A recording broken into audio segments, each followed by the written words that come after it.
Thanks for watching. Don't forget to like, comment, share and subscribe to Mufti Tariq Masood, famous scholar. बेहतरीन सदका जारिया हासिल करने के लिए इस वीडियो को शेयर करना मत भूलें। जज़ाकल्लाह। क्या पाइंचे या आस्तीन मोड़ कर नमाज पढ़ना जायज़ है? कुछ लोग हराम कहते हैं, इस पर कोई हदीस भी पेश करते हैं। वो कहते हैं कि मोड़ना जायज़ नहीं है, पाइंचे टखने से नीचे ही क्यों ना जा रहे हो। बिल्कुल गलत है, इससे मना किया गया आस्तीनें मोड़ने से। हदीस में पाइंचे मोड़ना या शलवार टखनों से ऊपर रखना ये फ़र्ज़ है। रसूलुल्लाह सल्लल्लाहु अलैहि वसल्लम की सही हदीस है, इन्नल्लाह ला यक़बलु सलाता रजुलिन मुस्बिलिन इज़ारहु, जिसका इज़ार टखनों से नीचे होगा अल्लाह उसकी नमाज कबूल नहीं करेगा।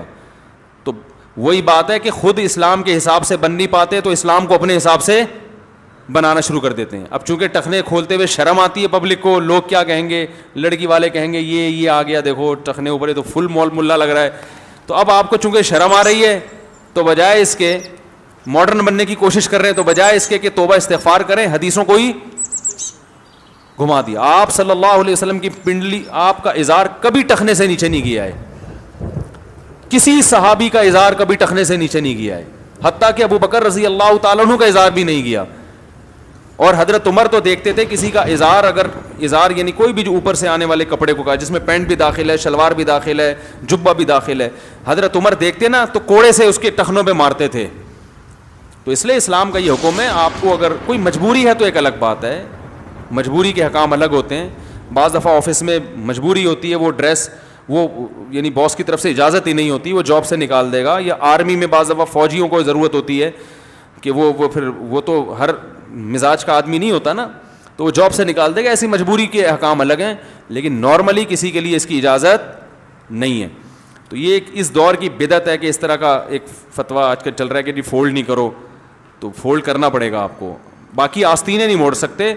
उसमें भी उलमा ने हद बयान की है कि आस्तीनें मोड़ना नमाज में इसलिए मना है कि इंसान की जो हैत है ना, नमाज में जो उर्फ़ में जो एक हैत लोगों के लिए काबिल कबूल हो, नमाज में उसको चेंज नहीं कर सकते।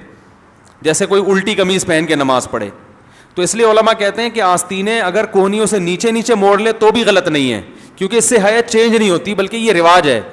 कोहनियों से ऊपर का रिवाज नहीं है, तो वो एक अजीब सा लगता है ना। वरना इस्लाम को इससे क्या गरज है कि ये मोड़ लो नहीं मोड़ लो, इससे क्या होता है? मकसद ये है कि नमाज प्रॉपर ड्रेस के साथ होनी चाहिए। जब आप आस्तीनी मोड़ के नमाज पढ़ते हैं तो प्रॉपर ड्रेस नहीं रहता। इसे पहन के आप किसी मजलिस में नहीं जा सकते। आपने कभी देखा कि दूल्हा बैठा हो और यहां तक आस्तीने चढ़ा के जनाब वो बैठा हुआ हो, लोग कहेंगे ना क्या हो गया भाई, क्या ख्याल है? तो थोड़ी बहुत आस्तीनें अगर मोड़ ली हैं तो वो भी गलत नहीं है, बल्कि जिनकी आस्तीनें लंबी होती हैं उनको तो वैसे ही मोड़नी पड़ती है। यही वजह उलमा ने बयान किया कि अगर किसी की आस्तीनें हैं ही छोटी, कोहनियों से ऊपर हैं, उसमें नमाज हो जाएगी, इसलिए कि वो ड्रेस का हिस्सा है। समझा पा रहा हूँ अपनी बात? तो आस्तीनें मोड़ने से जो मना किया गया है वो इसलिए किया गया है कि इंसान अल्लाह के सामने जब खड़ा हो तो वो कोई उजूबा बन के ना खड़ा हो, जैसे उल्टी कमीज़ पहन के नमाज पढ़ना या कपड़े की हैत के ख़िलाफ़। तो ये भी हैत के ख़िलाफ़ है कि इतनी आस्तीनें मोड़ ली, लेकिन अगर इसका मुआशरे में उर्फ़ हो जाए और मुआशरा इसे कबूल कर ले तो ये भी गलत नहीं रहेगा, फिर ये भी जायज़ हो जाएगा। Thanks for watching. Don't forget to like, comment, share and subscribe to